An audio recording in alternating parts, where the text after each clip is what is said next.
bonsoir, bienvenue sur TV5 Monde. Nous attendons tous avec une certaine fébrilité de savoir qui va remporter la Palme d'Or. Eh bien, nous la décernons, nous, à Nec Plus Ultra, sans plus tarder, à quelques artistes et artisans qui portent haut et loin les couleurs de l'excellence française. Sommaire. Premier rendez-vous au Canet chez Bruno Auger pour une mise en bouche pleine de suaves promesses. Ensuite, direction Biot à l'atelier hors du temps d'un maître verrier au talent très recherché. Nous terminerons cette escapade à Vence chez un pépiniériste militant de la qualité et du savoir-faire.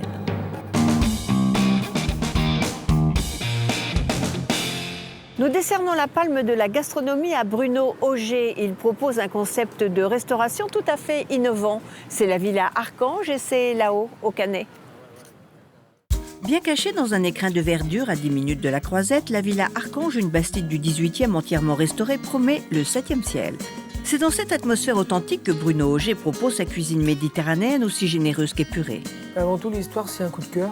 C'est tout simplement une visite, un jour de printemps avec un soleil magnifique et deux marronniers et un tilleul complètement ensoleillé. Et voilà, le coup de cœur avec les 3 arbres, tout simplement. Dans une bâtisse qui était complètement à l'abandon depuis une 50aine d'années, mais les arbres nous ont séduits. On aime prendre son temps dans l'atmosphère cosy de ces 2 salons s'ouvrant sur une cour intérieure privée et ombragée. Le temps de s'intéresser de plus près à ces murs chargés d'histoire. La bâtisse est située dans un périmètre bâtiment classé, bâtiment historique, puisqu'il y a la chapelle Notre-Dame-des-Landes qui est située juste à côté. Notre permis et notre projet a été validé par Architectes Bâtiments de France, puisqu'on a respecté les enduits à la chaux, les tuiles, les volets persiennes, les ardoises d'Angers, enfin bref, tous ces matériaux anciens et chics et assez exceptionnels. C'était important pour nous de respecter tout cela. Et puis ensuite, on a articulé le lieu en 3 espaces, avec la gastronomie qui est ma passion, le bistrot qui correspond plus à une demande maintenant un peu plus contemporaine de style de consommation, et un bar d'ambiance, un bar un peu style Hemingway, chic, élégant, voilà ce qu'on a essayé de créer dans l'univers. C'était quand on a visité le lieu, on s'est aperçu qu'il y avait beaucoup de vieux meubles, ou de vieux miroirs, ou de vieux tableaux qui étaient un petit peu abandonnés, enfin qui étaient complètement abandonnés, qui étaient un petit peu dans un piteux état. Et nous, on a souhaité, avec la décoratrice, les conserver et surtout les rénover, les restaurer, pour redonner un côté patiné à la bâtisse. Et c'est ce qu'on a réussi à faire. Donc on a retrouvé pour le restaurant gastronomique d'anciennes tables de bridge qu'on a fait restaurer, qui sont magnifiques, absolument. Une vieille commode en marqueterie en bois d'olivier qui est absolument splendide, et des vieux miroirs piqués pour donner ce côté ancien, patiné au lieu. Et sur les murs du bar, on a tout simplement installé les ancêtres qui étaient à la maison, des gens qui ont vécu dans cette maison, et c'était pour nous important de les avoir, de les faire revivre dans le lieu. Bon point pour la galerie de portraits des ancêtres qui veillent au grain.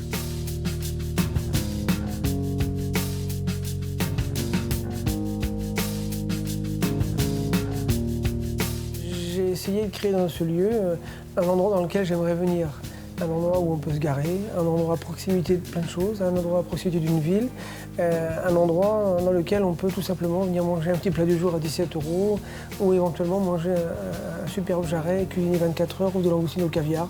Voilà, ou tout simplement déguster un cocktail sur la terrasse avec des amis. Voilà, je crois que c'est l'endroit et une multiple activité, et je crois qu'on répond réellement à la demande maintenant.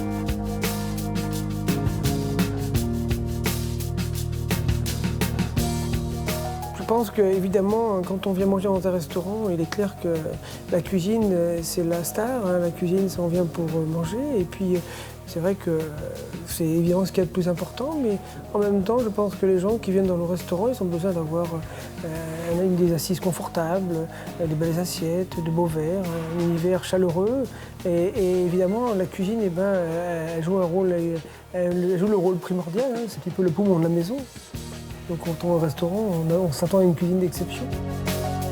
Les créations culinaires d'inspiration provençale du chef Nicolas de Cherchy, comme le velouté de chou frisé au lait d'amande, convaincront ceux que le cadre aura laissé de marbre. À moins qu'il ne se laisse séduire par le chariot à douceur imaginé par Sylvain Maty, champion de France des desserts 2002. Et nous, que ce soit un plat qu'on va déguster à 40 € ou un plat qu'on va déguster à 12 €, on essaie d'apporter vraiment une touche de décoration, une touche de sensibilité personnelle. Une touche personnalisée qui joue la carte du raffinement et de l'originalité jusque dans l'élaboration des menus.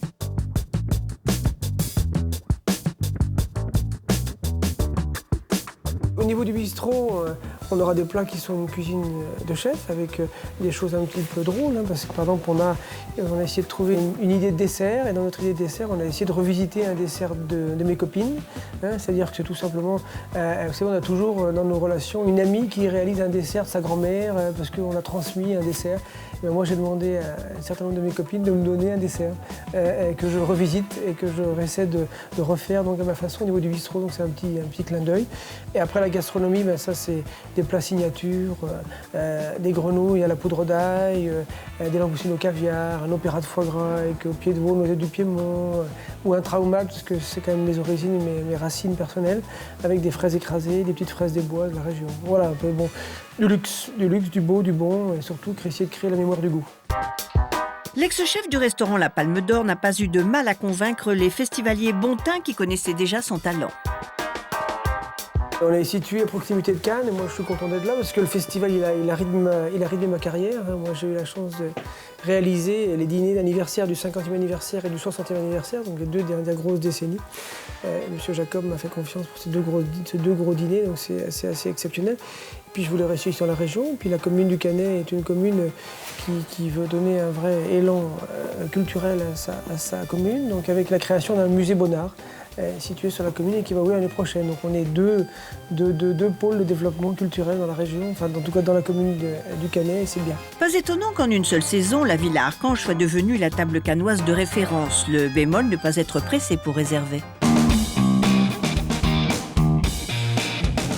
Direction Biot, je vous amène chez Jean-Claude Novaro, un maître verrier. Je vous propose de visiter son atelier juste avant qu'il ne le ferme pour aller s'installer à Dubaï. Visite. À l'heure de la mondialisation ou des délocalisations, on omet souvent de dire qu'il existe aussi une fuite des savoir-faire.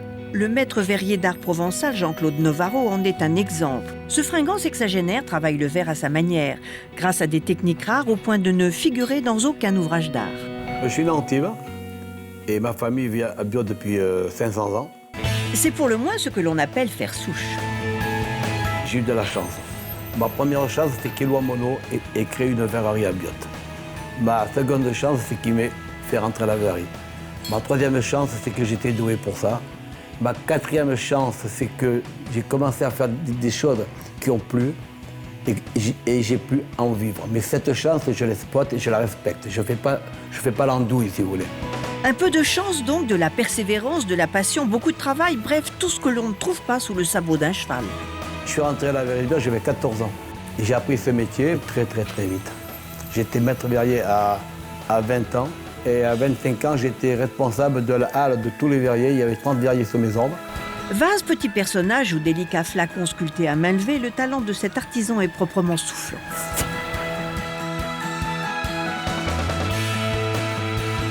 On a commencé à me comparer à Émile Gallet, j'avais 40 ans. Et je ne savais pas qui était Gallet, Dom, Alix, tout ça, je ne savais pas qui c'était. Mérano non plus. Moi, ma vie, c'était la verrerie où je travaillais. Mes copains allaient au Champignon jouer au football. Ça, c'était ma vie, ça. Voilà. Voilà, ça suffit. D'autres auraient frémi d'aise d'être comparés au grand maître verrier Émile Gallet, fondateur de l'école de Nancy. Mais il en faut bien plus pour émouvoir cet artiste provençal qui, tel un alchimiste, élabore à tâtons chacune de ses créations. La couleur, j'ai mis des années aussi pour la couleur. Parce qu'on s'imagine, les gens croient que je prends n'importe quelle couleur, mais non, c'est la couleur esprit pour du vert, mais pas n'importe quel vert. J'ai fait du cristal, par exemple, avec la couleur que j'avais pour le vert. Le rouge, il ressortait marron. Le bleu, il ressortait noir. Une question de savant dosage dont la maîtrise et la précision ne s'acquièrent qu'au fil des ans. Rien n'est jamais acquis. Jamais. Tout remettre au point, et ça me plaît, moi, c'est ma passion. Alors, moi, quand il y a des petits détails comme ça, ben, ça me plaît. C'est la pureté et la rareté d'une pièce qui en font sa spécificité. Et si en plus c'est difficile, alors là, c'est le pied. Moi, j'adore les pièces comme les personnages, cette partie humoristique. Mais j'aime beaucoup aussi les beaux flacons avec les feuilles d'or. Ça, j'adore. Quand le verre est très transparent et complètement comme de l'eau, c'est magnifique. Ces feuilles d'or, qui, vu leur coût, ne se ramassent pas à l'appel, ont mis un temps certain avant de répondre présent à l'appel. L'or, j'ai mis 5 ans pour que ça marche. Parce que quand je mettais les feuilles d'or que je mettais dans le verre pour prendre, il n'y avait plus rien. L'or, il était brûlé. Et puis je cherchais toujours, moi, dans ma tête, quand j'ai un truc dans la tête, je cherche. Et un jour, j'ai trouvé un produit pour mettre avec l'or et ça a marché. Et l'or, ça marche, ça y est, je mets l'or dans le verre, je prends du verre par-dessus, je mets ce produit et l'or, il est là, je vous ferai voir après, et l'or est là, il ne bouge plus. Alors ça, c'est au point. Une technique au point qu'il faudra un jour transmettre à qui de droit. Mais au fait, qui fait quoi dans ce duo de choc? Je pense que pour lui, je suis la personne la plus terrible parce que je ne supporte pas un défaut. C'est celle que j'écoute. Je ne supporte pas une petite bulle, une pièce qui n'est pas droite, deux couleurs qui ne vont pas ensemble. Et voici un autre secret bien gardé de l'atelier. Le verre fluo, j'aime ça, vous savez pourquoi? Ça n'était jamais fait au monde depuis 4000 ans. Ça n'existe pas. Jamais. C'est tombé sur moi. C'est le seul. Un jour, ils le feront sûrement. C'est évident. Mais j'étais quand même le premier. Et ce qui était intéressant, c'est d'être le premier. Après, le reste, c'est autre chose.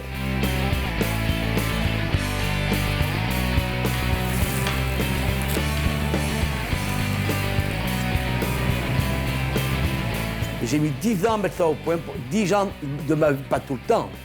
Par exemple, j'allais jouer au golf, je tenais le drapeau, je pensais à ça, je partais avec le drapeau. Non, mais c'est des trucs véridiques, hein.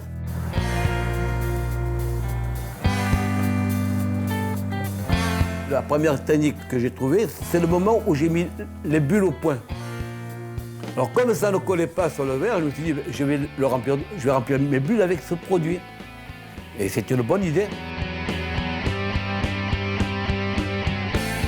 Seulement, au début, quand je mettais ça, que je bouchais, ça gonflait, mais ça pétait comme une bombe. C'était dangereux, de partout il y en avait. C'est pas grave, le fluo tenait.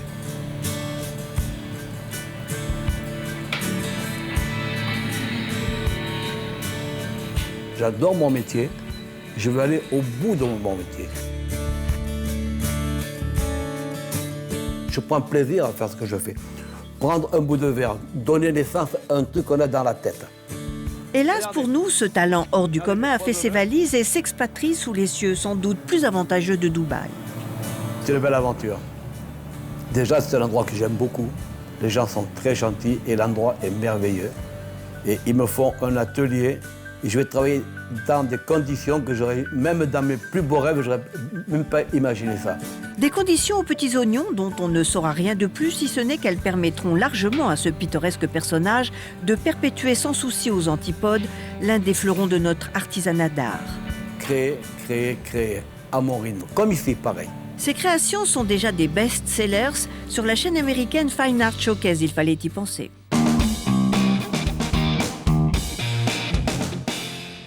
Luxe encore que cette nature maîtrisée par le pépiniériste Pierre Cortina. Rencontre. Plantée, taillée, repiquée, bouturée depuis 2 générations déjà, la pépinière de Pierre Cortina produit ce qui se fait de mieux en matière de plantes et d'arbres méditerranéens. On n'élève pas grand-chose ici, plus grand-chose. Les plantes de la région, c'était les agrumes, c'est les cyprès, ce sont les oliviers et les plantes de garrigue, les cistes, les lentisques, les myrtes, les choses comme ça. Et alors ici, on est ici sur Vence, dans un lieu qui est intéressant parce que c'était un lieu de culture de rosiers de plein champ. Alors la rose, par exemple, la rose essentielle qui était faite ici, c'était la rose qu'on appelait rose tango. Mon grand-père faisait la rose tango. Les plantes, nous allons les choisir. Plus que les choisir, nous allons éventuellement les faire faire. C'est ce que nous faisons. Nous allons voir nos fournisseurs pour que d'une année sur l'autre, on leur dit faites-moi des faux jasmins plus grands, faites-moi des lauriers, je veux des lauriers 60 boules parce qu'à l'heure actuelle, on a besoin de lauriers 60 boules. Enfin, tout ça d'une année sur l'autre.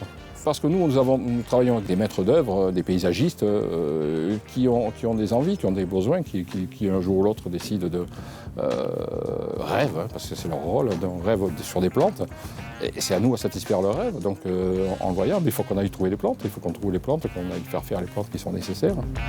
Sous le soleil exactement, ce jardin extraordinaire fournit autant les particuliers que les professionnels de l'art paysager. On fait tout pour avoir une bonne réputation. On est là pour travailler et travailler le mieux possible. Bon, l'entreprise a été fondée en 1952 par mon père, donc il a commencé à y avoir quelques années. En 1100 heures et autant de couleurs, l'activité du pépiniériste est un face-à-face entre l'homme et la riche nature. Alors qu'est-ce qui est le plus demandé, le plus vendu ? Ce sont les plantes méditerranéennes ou de type méditerranéen, les agrumes déjà. Les agrumes. Nous sommes connus pour avoir une collection de cystes assez intéressante. Voilà, tout ce qui est méditerranéen. Faisons plus ample connaissance avec quelques sujets de ce terroir chatoyant, dont l'une des vedettes n'est autre que le fameux cyste, fleur reine des garrigues. Ça, c'en est un, c'est Cystus pulverulentus. C'est celui qui est le plus proche de ce que nous trouvons chez nous dans notre région, qui est à l'état spontané, qui est cyste ou albidus, beaucoup plus clair. Regardez celui-là, s'il est beau, c'est quand même extraordinaire de voir cette petite fleur de papier comme ça. Elle dure un jour, elle dure 2 jours, puis elle tombe par terre. Mais par terre, quand elle se pose doucement, elle dure encore 3 jours, 4 jours. Et mes enfants savaient qu'il fallait jamais balayer, par exemple, où les cystes tombaient, parce que la fleur est encore là. Des agrumiers, des fruitiers, des fleurs qui durent même une fois tombées, mais aussi d'autres pensionnaires végétales qui se plaisent même jusque dans notre assiette. Ça s'appelle tubalgia, c'est de l'ail, ça sent l'ail. Alors en plus la fleur est comestible. Ça va très très bien en décoration sur les plats. En pleine expansion d'une société de loisirs verts, notre pépiniériste met aussi un point d'honneur à développer son activité de conseil et de transmission des savoirs. Alors, notre plus à nous, je ne sais pas si on a un plus, mais si on en avait un, ça serait probablement d'essayer d'être exact dans la variété, juste dans la variété, ne pas sinon tromper le client, l'induire en erreur, dans une qualité qu'on essaye d'avoir le maximum. Et je pense en sérieux dans le travail. Et c'est tout naturellement fait, hein, c'est pas une recherche, hein, c'est comme ça qu'on le fait. Les plantes sont vivantes, capricieuses, exigeantes, et c'est à nous à être au service des plantes. Quand un client vient acheter une plante pour mettre dans son jardin, qui me demande comment on va l'arroser, je dis toujours vous l'arroserez quand la plante en a besoin et non pas quand vous avez le temps. Si vous laissez une plante avoir soif plusieurs fois, ben elle va traduire tout simplement, elle va perdre une partie de ses feuilles, il va y avoir des feuilles jaunes qui vont tomber.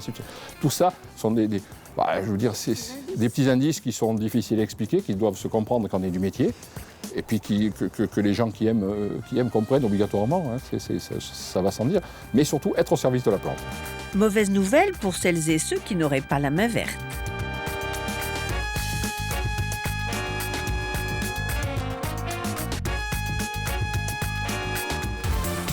Et voici venue l'heure de notre première leçon de taille. Ça, c'est une plante qui a plus de 15 ans. Mais pour avoir cet aspect un petit peu plus sauvage qu'une plante, il est taillé uniquement au sécateur.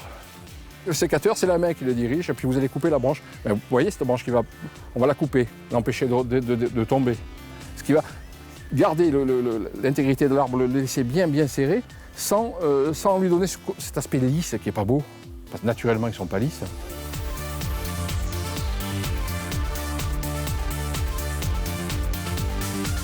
C'est un métier de patience, Les oliviers que vous avez ici, on les cultive 15 ans pour pouvoir avant de les vendre.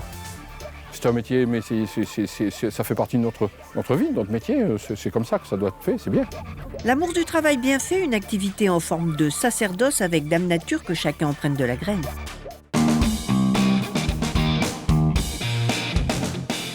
Je vous laisse imaginer quelques jardins extraordinaires. En attendant, voici notre coup de cœur, puisque le luxe est une histoire de cœur. Au revoir.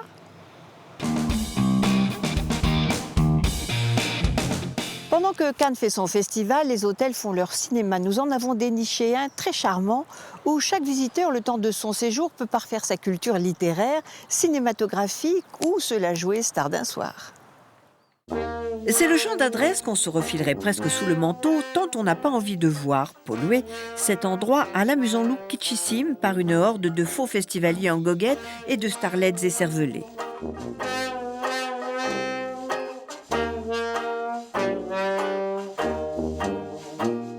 Cinéma bien sûr, mais aussi littérature, bande dessinée, roman noir ou bondieuserie. L'idéal séjour hôtel n'est certes pas un palace, mais pour les nourritures de l'esprit, nous, on lui donne 5 étoiles.